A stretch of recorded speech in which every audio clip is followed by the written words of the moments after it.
Ok, vamos a empezar. Como decía, soy Pablo Dehesa, soy doctor en Biología Molecular de la Universidad de Santiago de Compostela y a continuación vamos a presentar un trabajo, una publicación.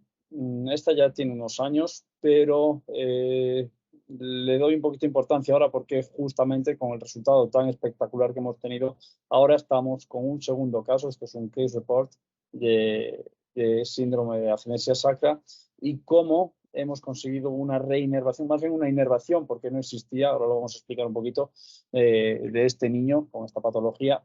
Y estamos ahora por publicar también un segundo caso. Me parece que son, creo que más bien, buscando las referencias bibliográficas, son casos únicos en el mundo en los cuales hemos conseguido recuperar bueno, más bien establecer conexión, inervación en pacientes con agenesia sacra y síndrome de regresión caudal. Bueno, hay un vídeo aquí que tengo al principio en el cual quiero explicar, a ver si empieza a funcionar, en el cual quiero explicar que se vea un poquito, no sé si el vídeo corre, que se vea un poco lo que es el desarrollo normal de un niño, el patrón de la marcha, ¿no? Cuando tiene los 7 meses, los 8 meses, cuando empieza a gatear, cuando empieza a ser capaz de a los 8 meses pues, mantenerse de pie, ya luego van haciendo los pasos. Creo que el vídeo está un poquito cortado, espero que se pueda ir viendo bien. Cómo hace esa bipedestación, ese inicio de la bipedestación, como esto es en el caso de que, como digo yo, como un desarrollo normal sin haber esta patología de la agenesia sacra, la cual vamos a ver ahora. Pero en primer lugar, como siempre, cuando estamos estudiando cosas de medicina, lo primero que tenemos que ver es lo que es fisiológico, lo natural, lo normal, ¿no? Como el niño, según va avanzando los meses, según van pasando los meses, va avanzando su desarrollo y ahí a unas edades aproximadas, pues 10 meses, a lo mejor pueden ser 9 meses, o pueden ser 11 meses, o puede ser un año, dependiendo un poquito cómo son capaces de ir ganando esa independencia, esa autonomía, esa capacidad de ir pues caminando y evolucionando, ¿no? Todo eso viene porque hay un desarrollo normal, que son los huesos de la columna, ese desarrollo del hueso sacro, pero, bueno, acabamos de ver el vídeo ahora, y ya acaba haciéndolo de manera totalmente independiente, si bien al principio necesita ayuda, pero como vamos a ver ahora, no, aquí ya es lo profesional, el pro, total, camina por la calle totalmente independiente, ¿no? Pero como vamos a ver ahora, estaba diciendo, en el síndrome de agenesia sacra no va a haber estas pautas, estas fases del desarrollo. ¿Qué tenemos que saber? Seguramente muchos de ustedes ya lo sepan, que es el síndrome de regresión caudal, que es la agenesia sacra. Bueno, son ese grupo de malformaciones. Pueden abarcar diversas gravedades o diversos niveles de malformación, de falta de desarrollo, que son debidas a una falta, como dice aquí, una falta de gastrulación, a partir de esa cuarta semana, bueno, antes de esa cuarta semana de gestación. Y aquí estamos viendo unas imágenes de este paciente que teníamos con el síndrome de agenesia sacra, y está marcando con la flecha hasta dónde se ha desarrollado esa médula espinal, ¿no? Estamos viendo que ahí se detuvo. Lo que hay posteriormente, esa masa blanca, es un lipoma, y ahí no había ya médula espinal, ahí no había los huesos, y no había, por lo tanto, inervación. De ahí para abajo, este niño no tenía inervación. Bueno, aquí estamos viendo una imagen, este no era el niño por si acaso, aquí estamos viendo una imagen extrema de lo que puede ser la sirenomelia, esos niños sirena, mal llamados, pero bueno, se puede parecer un poco, ¿no? Se produce una atrofia, no hay desarrollo de ningún tipo músculo nervioso en los miembros inferiores. Incluso no se produce esa debida y correcta apoptosis para acabar de separar lo que son el desarrollo de las dos piernas. Este es un caso muy extremo, ¿no? Como estaba diciendo, este no es el niño del que estamos presentando el caso, pero quería para poder visualizar y ver la gravedad del caso. En estos pacientes, o sea, no hay control de ningún tipo, ¿no? Desde donde acaba el desarrollo, como lo veíamos aquí, desde donde finaliza el desarrollo de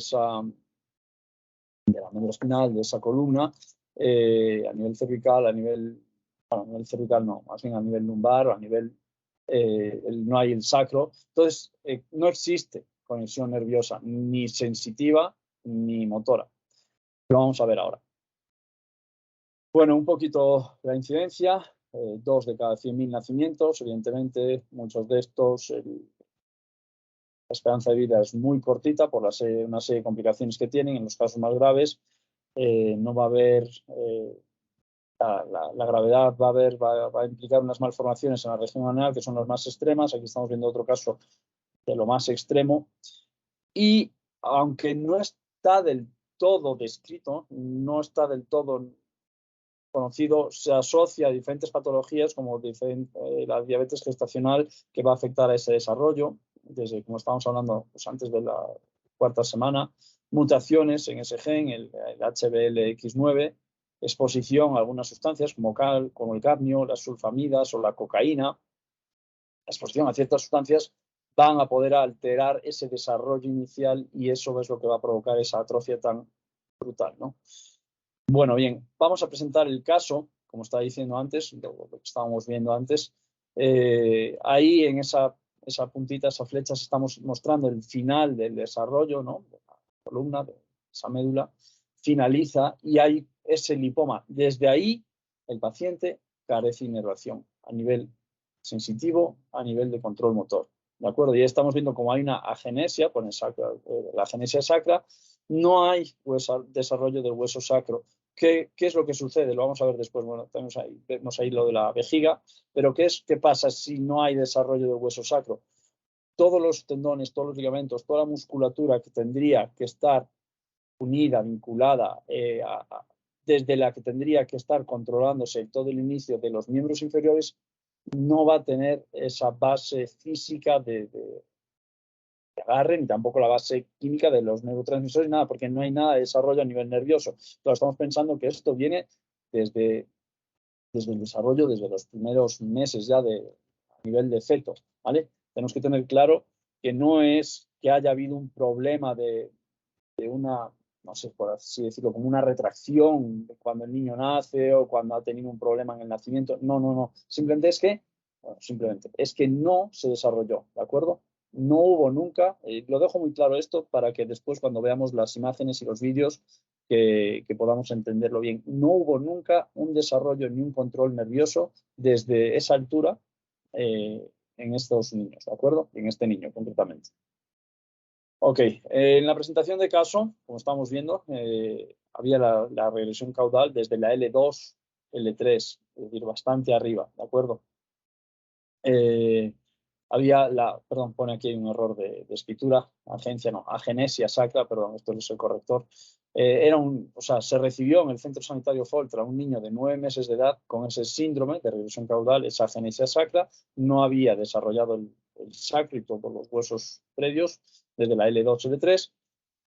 Entonces la inervación estaba, no puse perdida, pero no es que estuviese perdida, es que no llegó a existir nunca una inervación de esos miembros inferiores. Había lo que se llama la paraplegia flácida, tanto, lo repito, sensitivo como motor. Esto lleva unas consecuencias muy graves porque, entre otras cosas, se producía esa vejiga neurogénica, es decir, no había control de la vejiga, el niño estaba saliendo la orina continuamente, con lo que se asocia, lo comentaré después, con lo que se asocia después a diferentes, ya no solo las complicaciones del día a día, sino diferentes infecciones.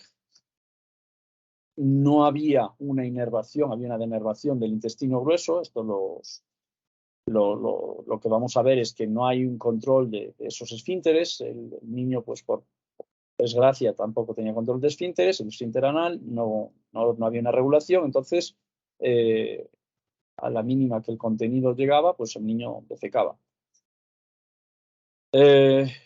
También, como otros daños, se producía una agenesia renal derecha, el riñón derecho estaba dañado, había una agenesia, no existía. El Apgar, cuando nació, sabemos la escala del Apgar va hasta el 10, lo normal es a partir de 7, 8, 9, ¿no? En los niños, aquí lo estamos viendo, este niño cuando nació tenía un Apgar 3 y a los 5 minutos un Apgar 4, es decir, estaba muy afectado, muy afectado. Por debajo de 7 ya se considera problemático, pero este niño estaba muy afectado. La escala de Apgar, ahora no recuerdo los datos que eran exactamente lo que fallaba, pero están todo en el mínimo, ¿de acuerdo?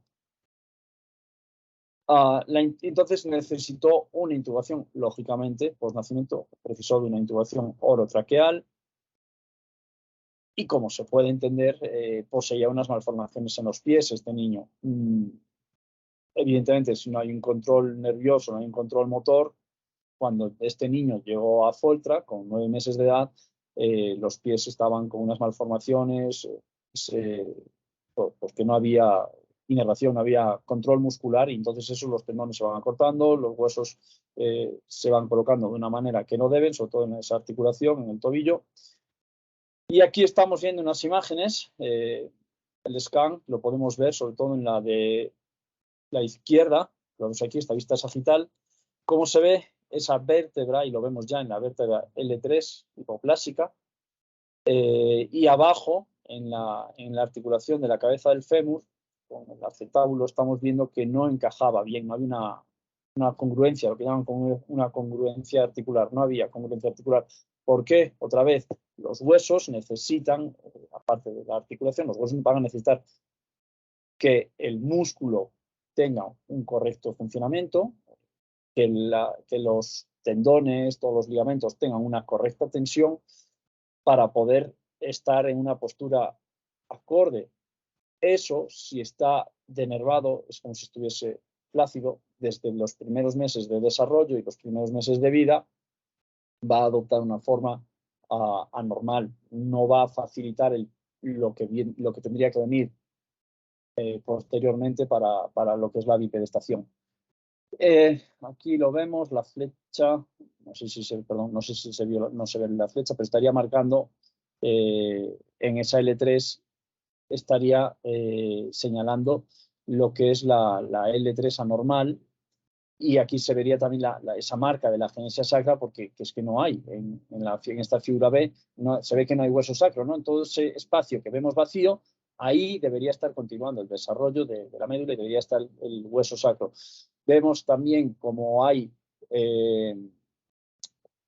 todo lo que es lo vemos, la cresta ilíaca, todo lo que es la cadera, está en una incorrecta posición, está rotada, no es normal, no es fisiológica. Este niño, evidentemente, si fuese a caminar en estas condiciones, bueno, aparte que no tiene control neuromuscular, pero si fuese a caminar, evidentemente se iba a asociar a muchas complicaciones.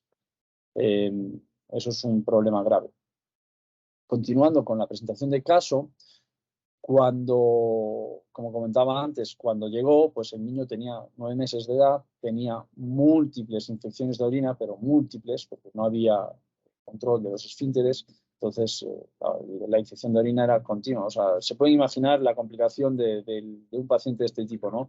Incluso, lo que estábamos hablando antes, que el riñón derecho había una agenesia, se llegó a atrofiar, no existía, y en el riñón izquierdo había ese reflujo vesicoureteral, entonces provocaba más problemas y más complicaciones todavía.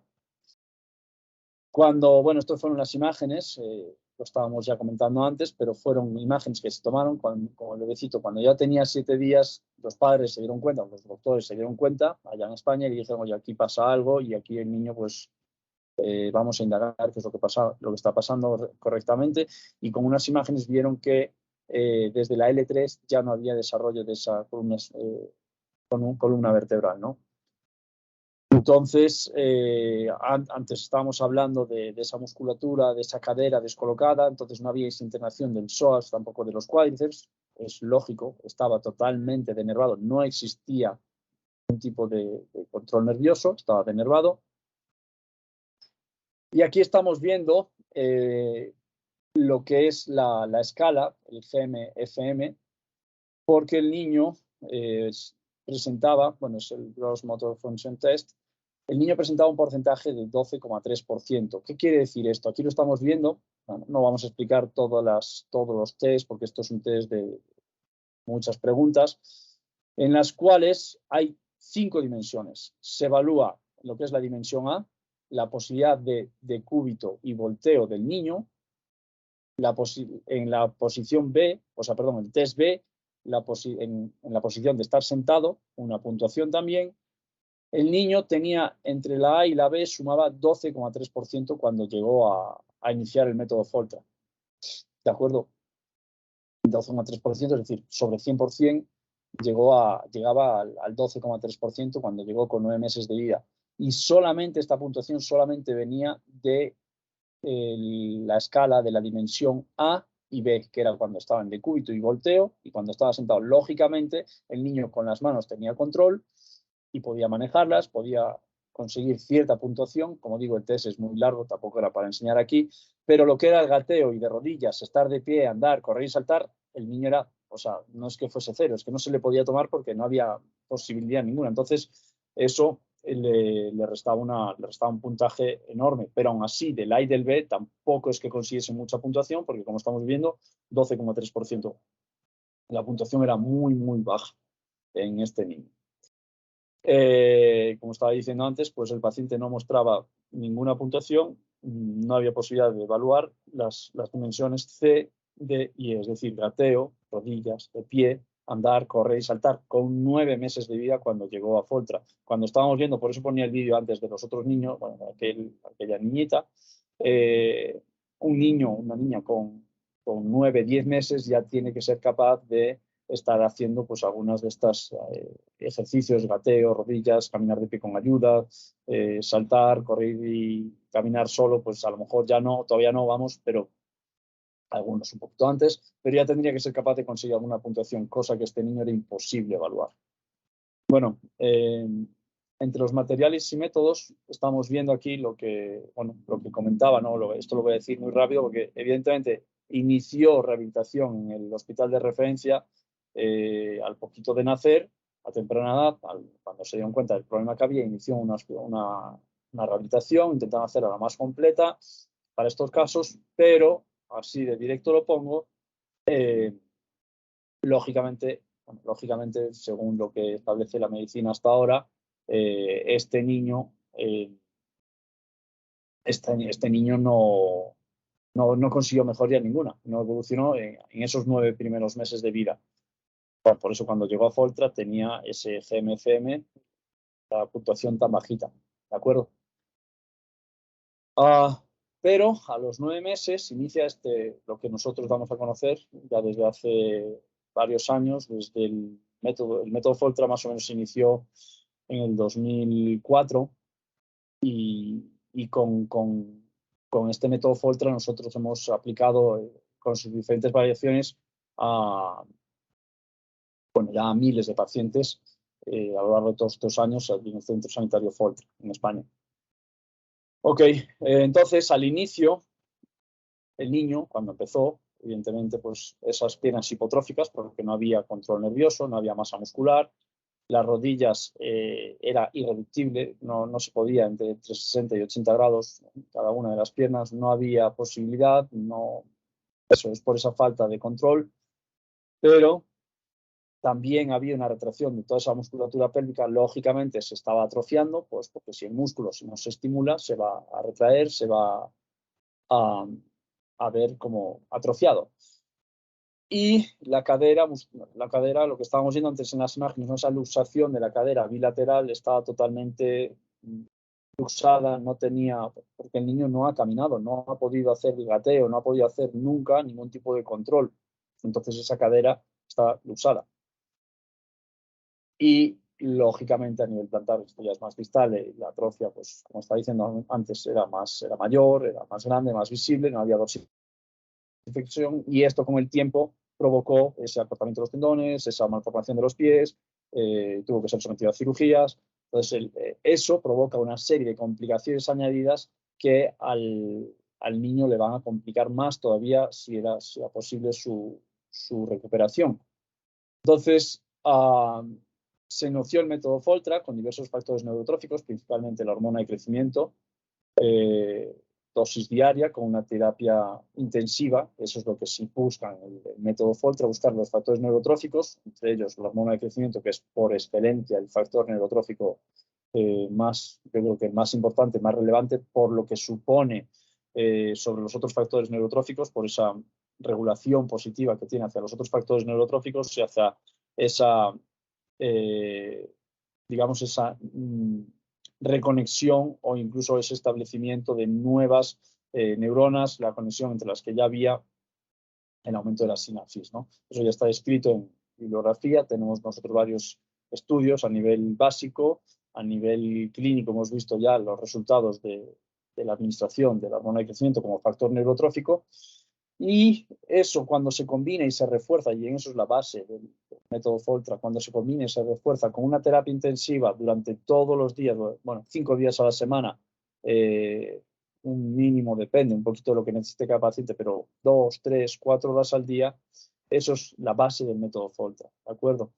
Se le hizo al niño, se le hicieron diversos exámenes, evidentemente del control de la bioquímica, tanto empezó, también de la hematimetría, perdón, tanto cuando empezó como después, secuencialmente, cada 3 meses se hace una repetición de los diversos análisis de sangre, de la bioquímica, para estudiar los niveles de expresión de diferentes hormonas, ¿no? Aquí lo estamos viendo tanto de la TSH como de la testosterona, del cortisol, del IGF o de la binding protein del IGF, tan importante para conocer el efecto de IGF y de la expresión.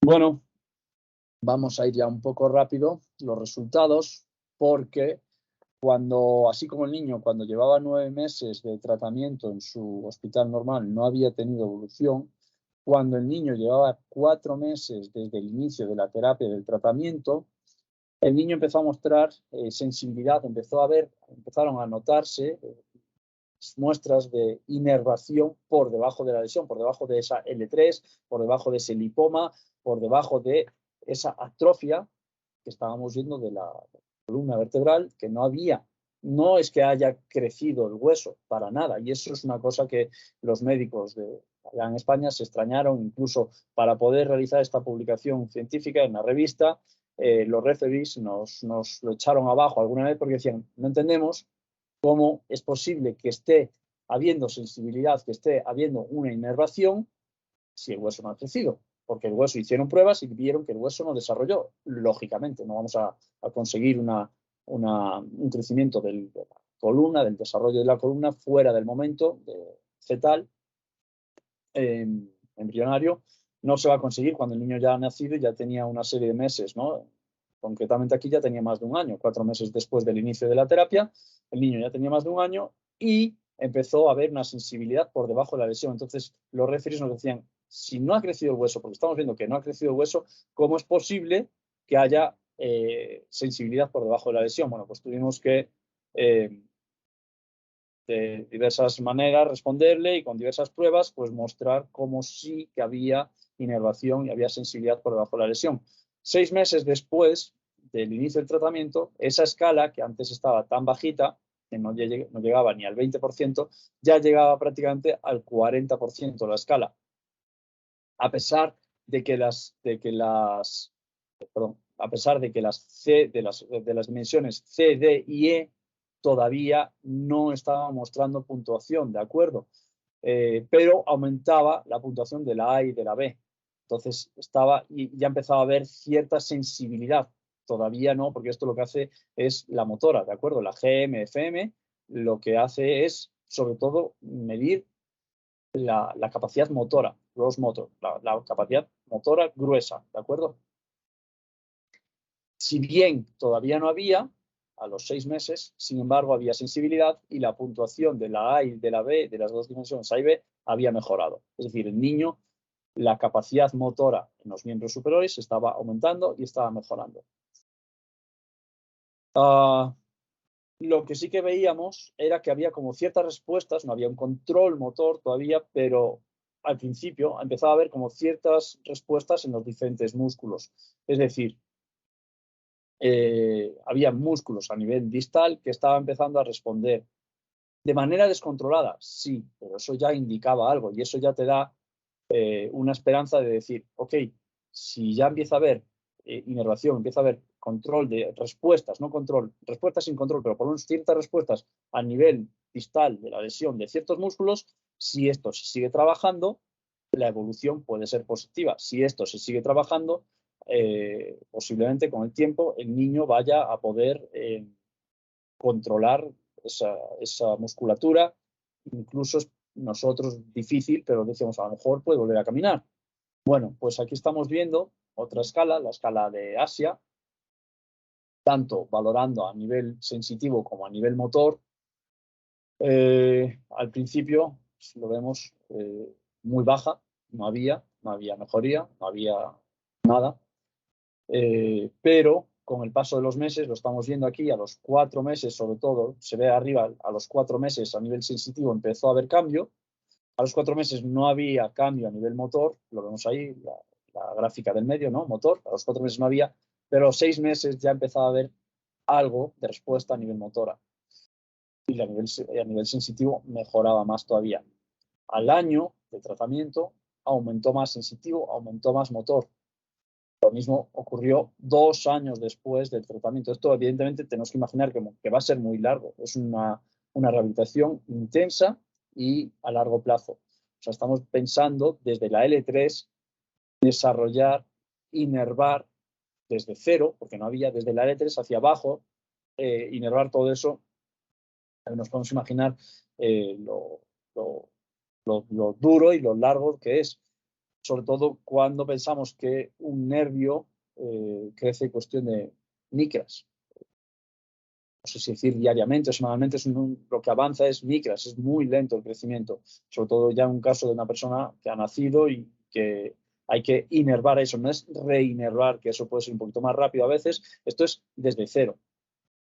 Del mismo modo también vemos la GMFM, la escala de antes, como a los 6 meses había aumentado ya, lo que hablábamos de ese 40 de puntuación. También a los 60 meses, es decir, a los 5 años de tratamiento, cómo aumentó la escala del GMFM. Es algo que pues, el cambio es brutal y lo vamos a ver ahora, que lo voy a mostrar en algunas imágenes, en un vídeo, cómo el niño muestra un cambio, bueno, se puede decir inesperado por todo lo que había previamente, porque ya digo, esto es, yo creo que de las primeras veces, si no la única, o de las únicas veces que hay a nivel mundial, conseguir una inervación de este tipo en una persona con una genesia sacra tan alto, ¿no? Un nivel tan alto. Como estaba hablando aquí, bueno, lo estaba diciendo antes, pero bueno, a los 2 años, la reinervación, vamos a hacer el corrector, a nivel sensitivo era completa, y se iniciaban esos movimientos voluntarios, es decir, había ya un control motor de los miembros inferiores, pero no del todo a nivel distal, es decir, la pierna iba empezando, los músculos, el nivel grueso, ¿no? Iban a empezar a contraerse, iba a empezar a haber respuesta, pero todavía no había nivel distal. Más adelante, el niño, y lo vamos a ver después, el niño ha empezado a realizar la marcha, incluso la bipedestación con un andador, porque recordemos, el niño control de las manos sí que tenía. Y se alcanza, y esto sí que es un cambio en calidad de vida, y cualquiera que se pare a pensar un poquitito, esto es un cambio brutal en la calidad de vida de la familia, de los papás, del niño, porque empezaba a conseguirse control voluntario de los esfínteres, es decir, el niño era capaz de orinar cuando sentía, porque al principio no sentía la necesidad de orinar, entonces por eso no había un control tampoco motor, el flujo de orina era descontrolado, igual que la defecación, pero el niño empieza a adquirir ya un control voluntario de esos esfínteres. Esto, como digo, es conseguir dejar de orinar o de defecar de manera continua e indiscriminada y solamente cuando el niño estaba con la necesidad. Esto, evidentemente, fue un cambio brutal. Como decía antes, ahí, iba a mostrar una de las imágenes. Esto es el niño caminando con esa ayuda de las muletas. Obviamente, el niño no era capaz de caminar de por sí. Vemos que ahí estamos viendo esa flecha marca justo en donde acaba la L3, acaba ese desarrollo de la columna vertebral. Vemos también, lógicamente, la cadera no está equilibrada, lógicamente no está como es debido todas las articulaciones a nivel óseo, muscular, pero el niño con unas muletas, aquí ya tiene una edad, y el niño ya es capaz de caminar, establece una bipedestación. Entonces, esa marcha con muletas, pues por lo menos le permitía, esto es asombroso porque al niño le permite cierta independencia.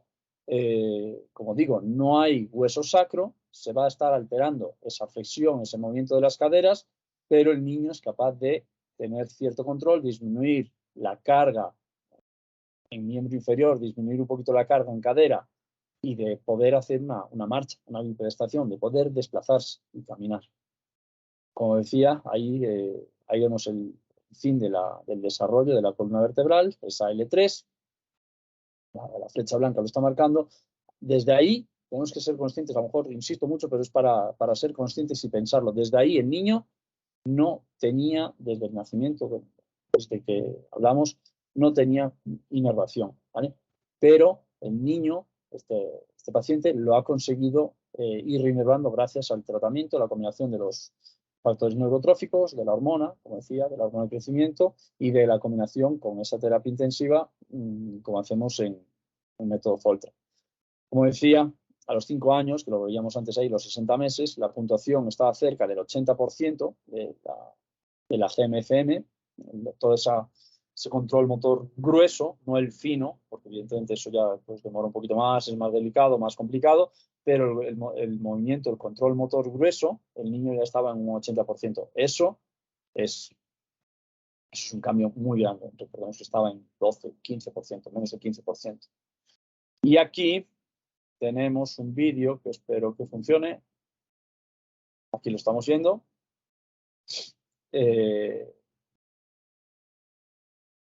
Son algunas de las imágenes que veíamos antes, a los 7 días de nacimiento. Aquí vemos la falta de desarrollo en la... Vamos a quitar la música.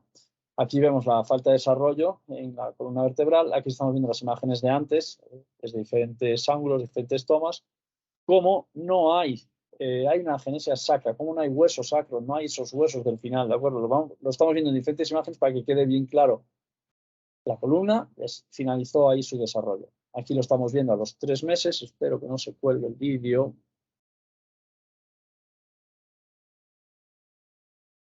A ver. Bueno, igualmente aquí lo estamos viendo con 3 meses. El niño movía las manos, pero vemos que los pies, lo que es los miembros inferiores, no es capaz de utilizarlos, no los mueve, no coordina nada, no hay movimiento, ¿de acuerdo? El niño con las manos, pues sí puede reptar, puede arrastrarse un poco, pero no era capaz todavía. En cambio, a los 2 años de tratamiento, creo que voy a tener que parar aquí un momentito, a ver. A los 2 años el niño ya empezaba a tener la sensibilidad total e incluso al niño le tocabas, es que lo voy a pasar para atrás a ver si se puede ver, al niño le pinchabas en una de las piernas, el niño tenía la cabeza tapada y decías, ¿en dónde te estoy pinchando?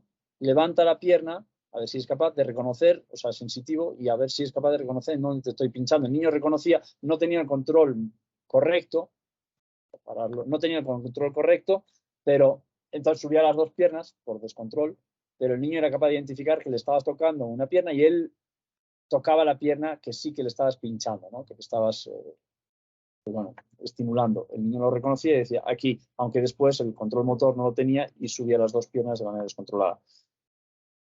A los 2 años también, poquito después, el niño con un andador, es una pena que el vídeo se quede como medio cortado, no sé si se ve bien, pero a mí por lo menos se me queda la imagen como medio cortada, va a saltos. El niño tenía con un andador, agarraba perfectamente el andador y el niño era capaz de ir caminando con la ayuda de un andador. Esto que nos está mostrando, que con un poquito más de 2 años el niño tenía inervación a nivel de los miembros inferiores.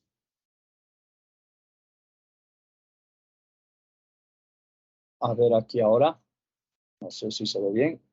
Ya, incluso el niño era capaz de, pues bueno, vamos a parar. El niño era capaz de, como vemos ahí en un bicicletita, un triciclo, el niño era capaz de moverlo y ya empezar a tener otras capacidades pues, más propias de los niños, ¿no? De poder utilizar esos juguetes. ¿Por qué? Porque el niño era capaz de mover los pies y empezar a tener cierto control, todo el control que requiere ya no solo el caminar y estar apoyado con andador, sino el control de un pie y en el otro con el triciclo, ¿no? Aquí lo estamos viendo con las muletas a los 4 años. Vemos la imagen de antes como lo de la flecha, donde finalizaba el desarrollo de esa columna vertebral. Vemos el descontrol que había a nivel de la cadera, pero era capaz de caminar. Aquí estamos viendo cómo había esa estimulación, la flexión plantar, que al principio no había, lo habíamos mencionado antes, no había flexión plantar porque no había inervación, no había sensibilidad, no había control motor. Y al niño, cuando le apretabas a nivel más proximal, sí que era capaz de reconocer todavía mejor. y le decías, ok, recoge la pierna, flexiona, estira, y ya era capaz de hacerlo cuando antes no había posibilidad ninguna de ese control desde la rodilla. Porque sí que el niño cuando empezó a caminar, eso es cierto, no sé si os lo contaba antes, cuando empezó al principio era todo el movimiento venía desde la cadera, arrastrando desde la cadera, pero como fue desarrollando, inervando todo a nivel miembro inferior, a nivel del miembro inferior, perdón, y fue llegando hasta el final del miembro inferior toda esa inervación, el niño empezó a controlar la rodilla, empezó a controlar los tobillos, empezó a controlar toda esa flexión que estábamos comentando antes, ¿no? Cuando al inicio venía todo el movimiento, que es lo que pasa muchas veces cuando hay lesión de este tipo, el inicio venía el movimiento desde la cadera. Y eso es lo que pasa muchas veces, lo que se conoce, a veces se traduce después, lo hemos visto alguna vez en pacientes con el ACV, en lo que es también lo de la marcha del segador, y hace el movimiento rotatorio desde la cadera y el pie se desplaza como ese movimiento del segador. Bueno, pues este niño, evidentemente, al principio también traccionaba el movimiento desde la cadera. Luego lo fue mejorando porque la inervación se estaba convirtiendo en más distal. Es decir, la inervación ya estaba toda la zona del pie. Aquí quería enseñar esta porque esto creo que fue la primera vez que el niño, que creo que tenía como 2 años, algo así, y fue la primera vez que el niño consiguió aguantarse de pie él solo. Ya lo estamos viendo, se está apoyando con las rodillas o con las manos en las rodillas, pero se aguanta de pie. Insisto, no hay hueso a nivel del sacro, no hay huesos, no hay tendones que estén, ni ligamentos que estén consiguiendo agarrar, traccionar los músculos, lo están haciendo de la manera que pueden y el niño tiene cierto control. Incluso, lo vamos a ver ahora, si no se corta, claro, incluso el niño, a ver si se ve, no sé si se puede ver que incluso el niño hay un momento que llega a soltar las manos y la cadera es capaz de aguantar. ¿Cómo? Pues evidentemente con la musculatura que hay, que se ha fortalecido en las zonas del hueso donde pueden estar, digamos, traccionando. Otra vez lo estamos viendo, esa flexión plantar. Y a ver si vemos aquí ahora, otra vez estamos viendo la imagen del niño agarrando la rodilla. Ahí está la imagen de cómo el niño soltando las manos es capaz de aguantarse de pie.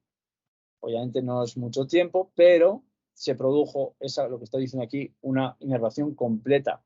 ¿De acuerdo? Vuelvo a mostrar esta imagen porque el niño llega hasta una escala del GMFM alta. No llega todavía al 100%, pero llega un control grueso, otro motor grueso, bastante alto. Evidentemente, esto es significativo, como estaba diciendo antes. A ver, aquí, si no se me congela o si no se me traba. Eso, lo que estaba diciendo, ¿no? A nivel del control del movimiento grueso. No solamente eso, sino el control de los esfínteres. Aquí lo vemos, lo voy a parar. Cómo estaba el niño, o sea, lo que es fisiológico, aquí lo vemos en la primera de las imágenes, cómo es lo fisiológico, ¿de acuerdo?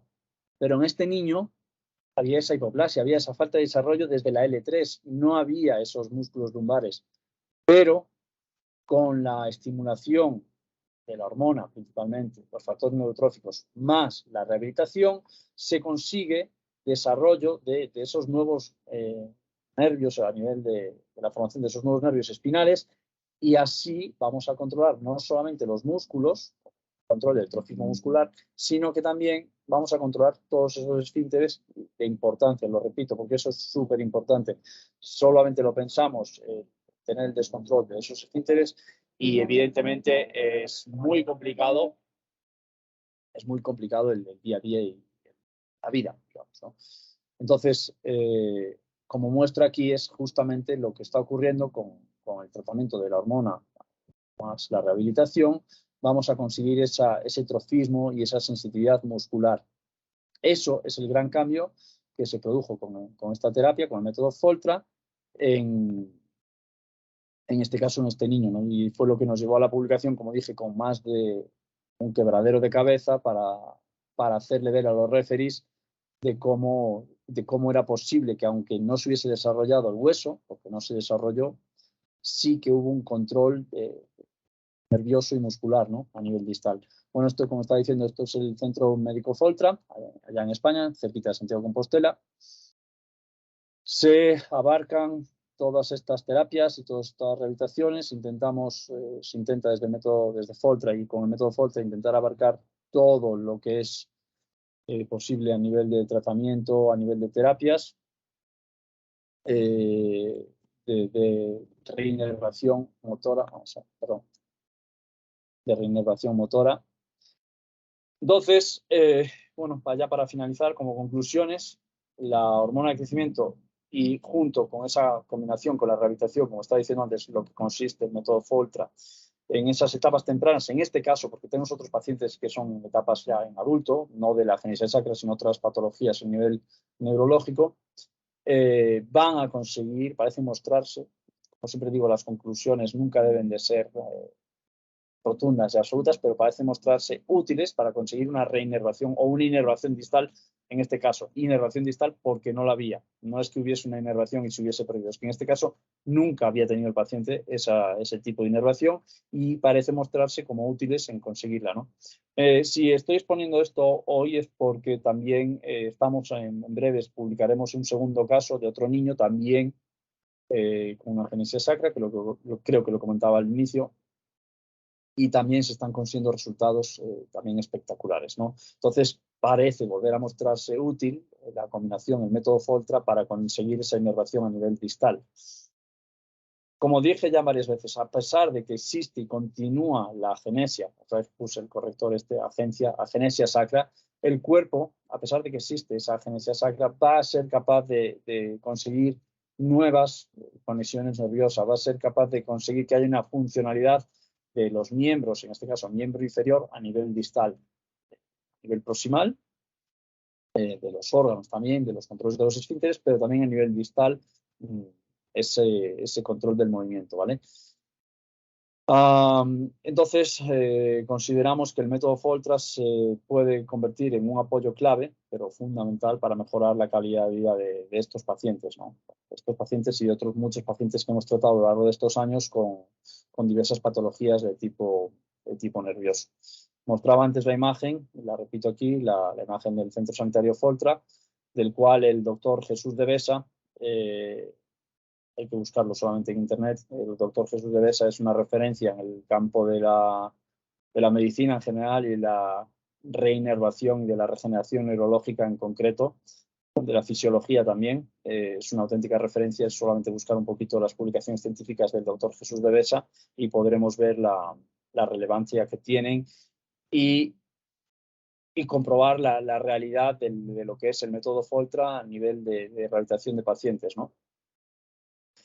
Como siempre digo, hay que intentar siempre ir a más, siempre intentar conocer más, y así es lo que me ha enseñado el doctor de Besa y lo que yo le recomiendo siempre a los compañeros, a los alumnos y a los futuros alumnos de medicina, que cuando entren, en este caso a Univalle o a cualquiera de las universidades del mundo de medicina, no se limiten solo a hacer la carrera, a pasar los exámenes y ahora ya soy médico y cuando sea médico aquí se acabó mi formación y mi aprendizaje. Todo esto vino año 2004 con el doctor de Besa, que tuvo que cambiar totalmente su visión y su conocimiento de lo que era la fisiología, la neurofisiología y la rehabilitación, ¿no? Y él, con 56 años, tuvo que readaptar y reinformarse de nuevo para poder así dar lugar a lo que hoy se conoce como el método Foltra y conseguir casos tan espectaculares como este que he mostrado hoy. Hace unas semanas también mostraba un caso de recuperación de ceguera con niños de parálisis cerebral, de ceguera, de recuperación de la ceguera por daño occipital.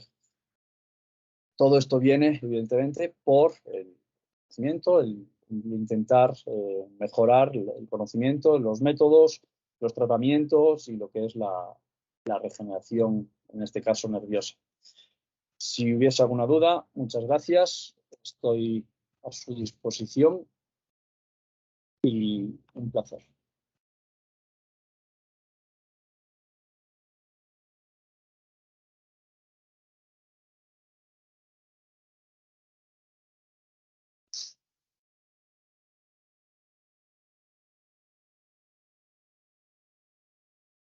Bueno, como también os digo, ocurre muchas veces y en el caso a veces me escribe la gente después por privado, mismo en el Teams o sinceramente suele ser aquí en el Teams.